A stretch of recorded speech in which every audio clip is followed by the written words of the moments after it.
Tube Tamil வணக்கம். ஈரானுக்கு எதிரான அமெரிக்காவினுடைய கடல் முற்றுகை ஆரம்பித்தது.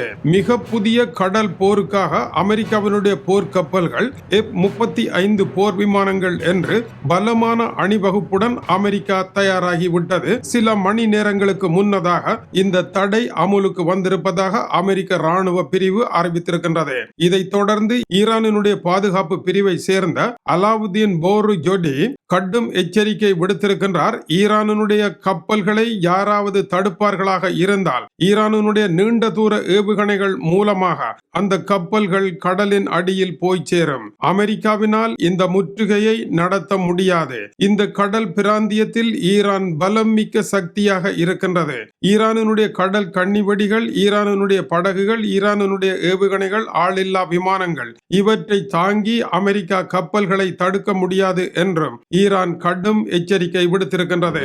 அமெரிக்காவினுடைய இந்த நடவடிக்கைகளுக்கு தாங்கள் வரமாட்டோம் என்று நேட்டோ பகிரங்கமாக அறிவித்து விட்டது. பிரிட்டனினுடைய பிரதமர் கெய்ர் ஸ்டமர் பிபிசிக்கு சற்று முன்னர் வெளிப்படையாக பேசுகின்ற பொழுது இந்த நடவடிக்கையில் பிரிட்டன் ஈடுபடாது என்று திட்ட தெளிவாக மறுத்திருக்கின்றார். அமெரிக்க அதிபரனுடைய நட்பு நாடுகள் எல்லாம் அமெரிக்காவை கைவிட்ட நிலையில் தன்னன் தனியனாக அமெரிக்கா நிற்கின்றது. இந்த இடத்தில் அமெரிக்காவை வெல்வதற்கு இதுதான் சரியான தருணம் என்று ஈரான் கருதுவதனால் ஈரானுடைய தரப்பில் பலமான எதிர்வினைகளை அமெரிக்கா வருகின்ற மணி நேரங்களில் சந்திக்கலாம். இன்றைய இரவு பெரும் தீக்காடாக மாறுவதற்கான சூழ்நிலையும் இருக்கின்றது. இந்த விவகாரம் பாரசீக குடா முழுவதும் போராக பெரும் போராக பரவுவதற்கான எல்லா விதமான எத்தனங்களையும் எல்லா விதமான உட்பாதங்களையும் கொண்டதாக இருப்பதாக சர்வதேச செய்திகள் அறிவிக்கின்றன.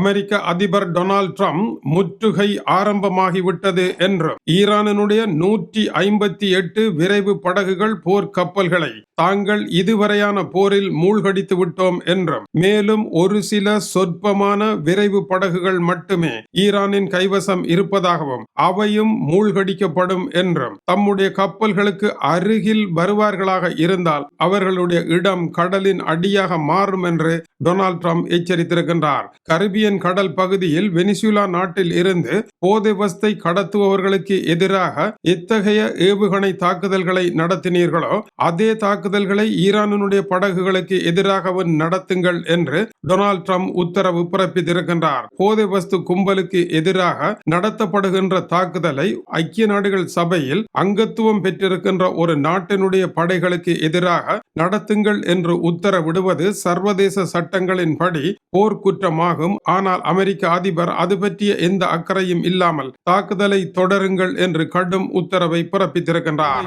ஈரானுக்கு எதிரான போர் என்கின்ற போர்வையிலே சர்வதேச நாடுகளினுடைய கப்பல்களை தடுப்பது சட்டப்படி குற்றம். அமெரிக்காவினுடைய நட்பு நாடுகளை இதற்கு ஆதரவு தர மறுத்துவிட்ட நிலையிலும் அமெரிக்க அதிபரனுடைய பிடிவாதம் இறங்கிய பாடு இல்லை. அதேவேளை இதுவரை அமெரிக்க அதிபருக்கு தோள் கொடுத்து வந்த இத்தாலிய பிரதமர் ஜோர்ஜியா மெலனியும் அமெரிக்க அதிபரை தாக்கி இருக்கின்றார். ஈரானை அழிக்கப் போவதாக கூறிய உடன் பாப்பரசர் வன்மையாக கண்டித்திருந்தார் இந்த போரை நடத்துவது தவறு என்று. அதைத் தொடர்ந்து பாப்பரசரை ஒரு மோசமான ஆள் என்று டொனால்ட் ட்ரம்ப் கண்டித்ததை தொடர்ந்து பாப்பரசருக்கு போர் நடக்க விடாது தடுப்பதற்கும் அமைதியை ஏற்படுத்த வேண்டும் என்று கூறுவதற்கும் உரிமை இருக்கின்றது.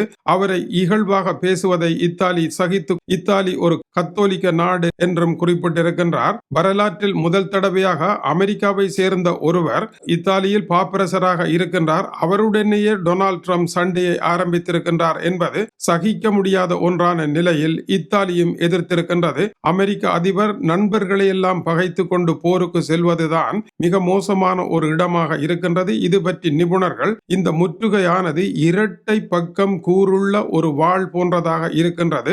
அமெரிக்க அதிபர் எதிரிகளை குத்துவதற்கு செல்கின்ற இந்த வாள் டொனால்ட் ட்ரம்பையே குத்தக்கூடிய அபாயம் கொண்டதாக இருக்கின்றது என்றும் ஈரான் தற்கொலை படை தாக்குதல்களை நடத்தும் என்றும் நீண்ட தூர ஏவுகணைகளை ஏவுகின்ற பொழுது அமெரிக்கா இந்த போரில் தள்ளாட நேரிடும் என்றும் குறிப்பிடுகின்றார்கள். சீனா, ரஷ்யா ஈரானுக்கு திரைமறைவில் இருந்து ஆதரவை வழங்கி இந்த போரை மேலும் மோசமான ஒரு இடத்தை நோக்கி கொண்டு செல்லும் என்றும் அதன் மூலமாக இன்றிருக்கும் உலக ஒழுங்கை சிதைப்பதற்கு அவர்கள் முயற்சி எடுப்பார்கள் என்றும் நிபுணர்கள் கூறுகின்றார்கள். மேலும் இந்த போரை ரஷ்யாவும் சீனாவும் பின்னால் இருந்து ஊக்குவிப்பதன் மூலமாக அமெரிக்க ராணுவத்தை திக்கு தெரியாத காட்டிற்கு அழைத்து சென்று விடக்கூடிய அபாயம் இருப்பதையும் டொனால்ட் ட்ரம்ப் தாம் கவனத்தில் எடுக்க வேண்டும் என்றும் குறிப்பிட்டிருக்கின்றார்கள்.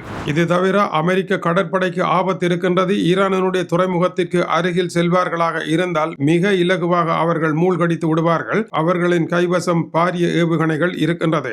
மேலும் சீனாவில் இருந்து தோளில் வைத்து ஏவும் ஏவுகணை விமானங்களை வீழ்த்துவதற்காக கொண்டு வரப்படும் என்று கூறியிருந்தார்கள். அவைகள் வந்திருப்பதற்கான வாய்ப்பு உண்டா இல்லையா என்பதும் கேள்விக்குறிதான். இப்போதைய நிலையில் ஈரானின் துறைமுகத்தில் இருந்து புறப்படும் கப்பல்களை அமெரிக்கா முதலில் மறைக்கும் எச்சரிக்கை கொடுக்கும். இப்போதைய முற்றுகை இருக்கின்றது, யாரை கேட்டு வந்தீர்கள் என்று விசாரிப்பார்கள். மறைத்து பரிசோதனை செய்வார்கள். நிற்க மறுத்தால் அவர்கள் மீதான தாக்குதல் நடைபெறும். கப்பல் மூழ்கடிக்கப்படும். இதுதான் அமெரிக்காவினுடைய நியதியாக இருக்கின்றது.